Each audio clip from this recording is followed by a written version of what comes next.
Sir. প্রিয় HSC 2026 সালের পরীক্ষার্থীবৃন্দ, তোমাদের পরীক্ষা খুবই আসন্ন। যুক্তিবিদ্যা বিষয়ে তোমাদের প্রস্তুতি গ্রহণের জন্য আমি দু একটা ক্লাস ইতিমধ্যেই ইউটিউবে, ফেসবুক সহ মেসেঞ্জারে বিভিন্ন গ্রুপে আমি দিয়েছি। তার মধ্যে থেকে তোমরা নিশ্চয়ই জানতে পেরেছ যে এখন আমাদের আগের মতো অর্ধ সিলেবাস বা শর্ট সিলেবাসে পরীক্ষা হবে না। এখন 2026 সালে পূর্ণ সিলেবাসে তোমাদের পরীক্ষা হবে। আশা করি তোমরা সেভাবেই তোমাদের প্রস্তুতি নিচ্ছ।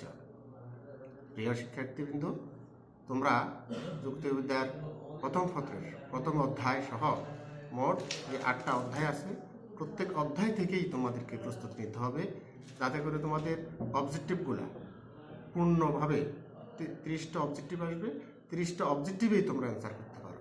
কারণ অবজেক্টিভগুলো যদি 30টাই হয়, তাহলে তোমাদের A+ হওয়া খুবই সহজ হবে। নিশ্চয়ই তোমরা জানো, যুক্তিবিদ্যা শুধু সাধারণ আর্টসের কোনো বিষয় নয়, এটি একটি বিজ্ঞান।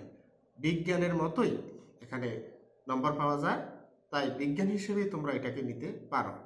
যেভাবেই গণিতের নম্বর আসে, সেভাবে যুক্তিবিদ্যার নম্বর আসে।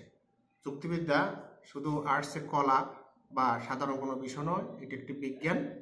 যুক্তিবিদ্যা একসাথে কলা এবং বিজ্ঞান। তোমরা নিশ্চয় জানো, এটি একসাথে কলা এবং বিজ্ঞান কিনা এ বিষয়ে দ্বন্দ্ব রয়েছে। কোনো কোনো যুক্তিবিদ বলেছেন এটি কলা, কোনো কোনো যুক্তিবিদ বলেছেন একটি বিজ্ঞান।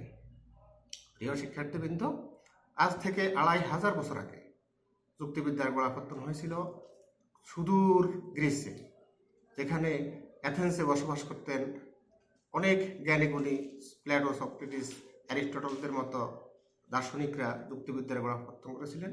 অ্যারিস্টটল হলেন যুক্তিবিদ্যার জনক। তোমরা নিশ্চয় জানো যে প্রাচীন গ্রিস সভ্যতা, এই গ্রিস সভ্যতার কেন্দ্রবিন্দুতেই ছিল যুক্তিবিদ্যার গোড়াপত্তন। তাই তোমরা আগে জানতে হবে যে কাদের মাধ্যমে, কাদের হাত ধরে যুক্তিবিদ্যার বিকাশ হয়েছিল। শুধু এই ভারতীয় উপমহাদেশেই নয়, প্রাচ্য, পাশ্চাত্যে, সারা পৃথিবীতে যুক্তিবিদ্যার চর্চা হয়। যেমনিভাবে আমরা বাংলাদেশেও আমরা এইচএসসি পর্যায়ে এবং অনার্স পর্যায়েও যুক্তিবিদ্যার চর্চা হয়। যুক্তিবিদ্যার প্রথম অধ্যায় থেকে তোমরা কমপক্ষে 3টে থেকে 5টি অবজেক্টিভ পাবে। তোমরা এই অধ্যায়টাকে খুব ভালো করে রিডিং করবা।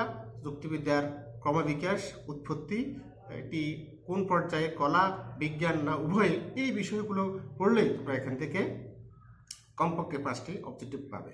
তারপর দ্বিতীয় অধ্যায়, তৃতীয় অধ্যায়, চতুর্থ অধ্যায়, এভাবে 8ম অধ্যায় পর্যন্ত তোমরা খুব ভালোভাবে অধ্যয়ন করবে। আশা করি তোমাদের অবজেক্টিভগুলো কমন পড়ে যাবে। বিশেষভাবে তোমরা যুক্তিবিদ্যার এই অবজেক্টিভগুলোর উপরে বেশি জোর দেবে। তারপরে আসো জ্ঞানমূলক, অনুধাবনমূলক, প্রয়োগ এবং উচ্চতর দক্ষতা, এগুলো হচ্ছে সৃজনশীল প্রশ্ন। সৃজনশীলের জন্য তোমরা খুব ভালোভাবে জ্ঞানমূলক প্রশ্নগুলোকেই খুব ভালোভাবে পড়বে, কারণ জ্ঞানমূলক প্রশ্নগুলো খুব ভালোভাবে পারলেই তোমরা এটা প্রয়োগ এবং উচ্চতর দক্ষতার মধ্যে তোমরা এটা ব্যবহার করতে পারবে। আশা করি তোমরা আমার এই দিক নির্দেশনামূলক বক্তব্যকে ভালোভাবে নিবে এবং ফলো করবে, ভালো রেজাল্ট করবে ইনশাল্লাহ, এই আশাবাদী। আসসালামু আলাইকুম ওয়া রাহমাতুল্লাহ।